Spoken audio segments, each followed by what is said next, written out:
Isususuri ang mga salitang ginamit sa pagsulat ng balita ayon sa napakinggang halimbawa.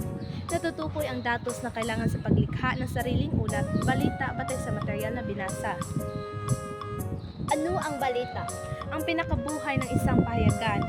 Kung walang balita, walang mailalako ang isang tagapaglathala ng isang periodiko o isang magazine. Balita ang nagsisilbing pinakasalayan, basis ng halos lahat ng artikulo sa isang periodiko. Editorial man o lathala-in, features, o maging ang mga pitak, kulom, ibig sabihin, ito ang pinakalaman at buto at kaluluwa at dugo ng isang dyaryo. Balita ay anumang bagong impormasyon maibibigay ng isang periodiko sa kanyang mambabasa. Sinagot ng balita ang 6 na katanungan. Ano? Ang nangyayari. Sino? Ang mga tao na kasangkot sa pagyayari. Saan? Ang lugar na pinangyayarihan. Kailan? Kalian naganap ng pangyayari. Paano? Paano nangyari? Bakit? Dahilan ng pangyayari. Layunin ng balita. 1. Maglahad ng impormasyon. 2. Lumilibang. 3. Magturo at magbigay ng karagdagang kaalaman. Uri ng mga balita. Paunang balita. Hindi pa nangyayari ang ganitong uri ng balita, ngunit kailangan itong malaman ng tao upang mabigyan sila ng bahala o di kaya ay makapaghanda. Gumagamit ng pandiwang paghihinaharap ang balitang ito. Tuwirang balita. Ang pangyayari ay tuwirang inuulat at nagtataglay ng mahalagang impormasyon para sa mambabasa. Balita sa pakikipagpanayam. Pinagtitibay ng uri ng balitang ito ang katotohanan ng pangyayari dahil gumagamit ito ng mga pahayag ng mga kinauukulan. Tinataglay rin dito ang mahalagang sinabi ng kinapayanan. Balitang nathalain. Ang pangyayari sa uri ng balitang ito ay makatotohanan. Ibinibigay ng sumulat ang kanyang impresyon, ngunit walang pagkiling at maaari ring may pagliwanag ngunit hindi nabibigay ng opinyon. Balitang kinipil. Ito ay maikli subalit mahalaga. Ang mga balitang ito ay pinagsama-sama sa isang kulong. Kailangan ilahad dito ang mahalagang impormasyon. Madali ang balita. Flash news. Ito ay isang uri ng balita na mahalagang maiulat kaagad sapagkat huli na kung ibabalita pa sa susunod na issue. Kadalasan, ito ay makikita sa tainga ng pahayagan, katabi ng pangalan ng pahayagan. Balitang may lalim. Independent news. Ang uri ng balitang ito ay nagbibigay diin ng dinalalaman ng mga pangyayari at nangangailangan ng masusing pag-aaral, pagsususi at panaliliksik upang maipaliwanag ito ng maayos sa mga mambabasa. Halimbawa ay ang issue tungkol sa abortion, divorce at iba pa. Balitang may siniping sabi. Speech story.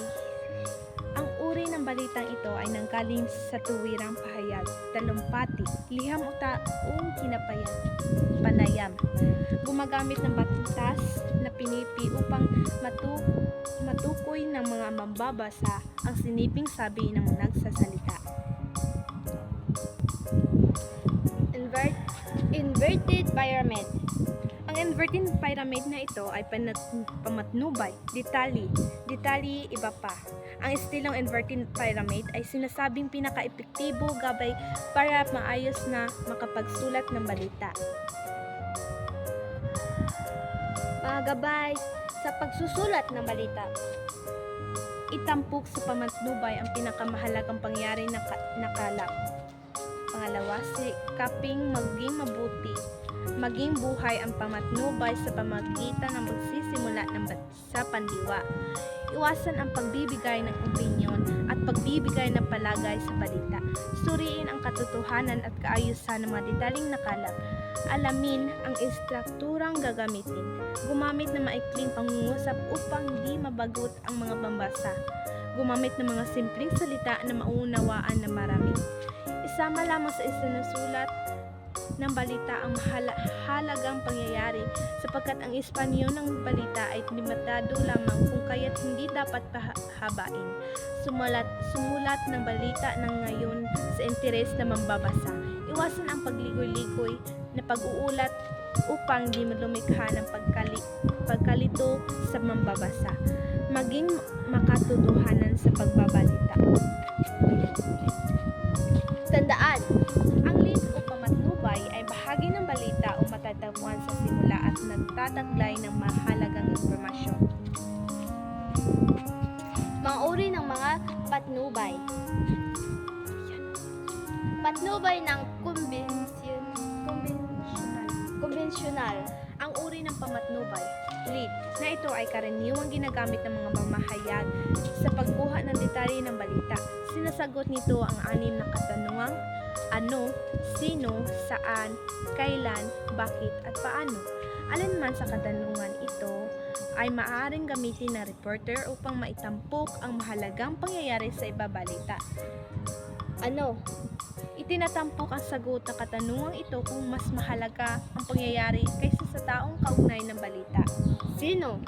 Mas binigyan ng paghahalaga ang tao kaysa pangyayari, lalo pa siya ay kilala sa lipunan. Saan? Sa pamatnubay na ito, itinatampok ang lugar ng pangyarihan ng balita. Bakit? Itinatampok sa uring ito ang dahilan kaysa sa ibang katanungan. Kailan? Sa uri pamatnubay na ito, itatampok ang oras at pitsa ng kaganapan. Paano? Hira ang reporter na nagsimula rito kundi lamang mahalaga ang pitsa o takdang oras. Paano? Itinatampok ang paaraan pagkaganap ng mga pangyayari. Patnubay na di konbensyonal. Maaring gumamit ng ganitong uri ng pamatnubay upang di maging kabagot-bagot para sa mababasa ang balitang kanilang binabasa. Natiro ang ilang pamatnubay na di konbensyonal na maaring gamitin. Pagsalaysay. Inalahad ang mga pangyayari na waring magkukuwento lamang. Paggulat. Ito ay maikling ngunit umaakit ang mambabasa. Pagtatanong. Sinisimulan ang pamatnubay sa pamamagitan ng patanong. Paghahambing. Dalawang bagay o pangyayari ang pinaghahambing sa pamatnubay na ito upang mapakita ang kaibahan. Tahasang pahayag. Ito ay pahayag na mahalaga o kilalang tao na sinipi at itinatampok sa unahang balita. Kawikaan. Itatampok ang isang kawikaan na may kaugnay sa balita. Ilang tip para sa isang mahusay na patnubay. Maikli subalit malaman.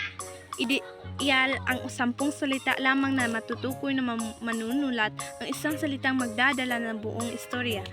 Pangalawa, huwag maging maligoy. Gawing direkta ang lead paragraph. Iwasan maging mapalabok, kasusuyuan ng mambabasa ng ganiyong tipo ng pamatnubay. Ang pagiging artistiko ay nakakatulong. Pangatlo, pagtuunan ang mismong aksyonan sa balita sa halip sa pagtutuunan na manulat ng pansin ang nangyari. Ang dapat na maging focus niya ito kung paano nangyari ang pangyayari, gumamit ng active voice o pagkasalukuyan ng pandiwa, present tense sa pangungusap, pagsulat ng lead. Pang-apat, panatilihing nagkatuon ng pansin sa inyong mambabasa sa inyong ibinabalita sa paglagay ng pinaka-importanteng impormasyon sa unahan ng iyong balita.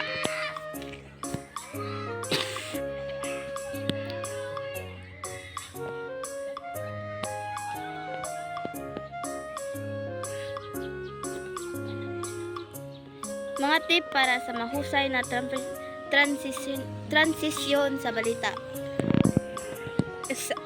Pang-isa, tiyaking sunod-sunod ang detalye ng mga pangyayari sa inyong istorya. Pangalawa, gumamit ng mga introduksyon bilang transisyon sa pagitan ng mga sinisiping pahayag ng inyong source. Pangatlo, likhain ang panibagong senaryo ng pagkikilala sa bagong subject na tinatalakay o isang panibagong diskurso. Mga bahagi ng balita. Ayon sa sinasabi na inverted pyramid, nandito ang lead. Ang una, ikalawa, ikatlong parapo ng balita. Pangalawa, katawan ang maglalaman ng mga kinakailangang impormasyon. Pangatlo, conclusion ng paglalagom ng buong istorya.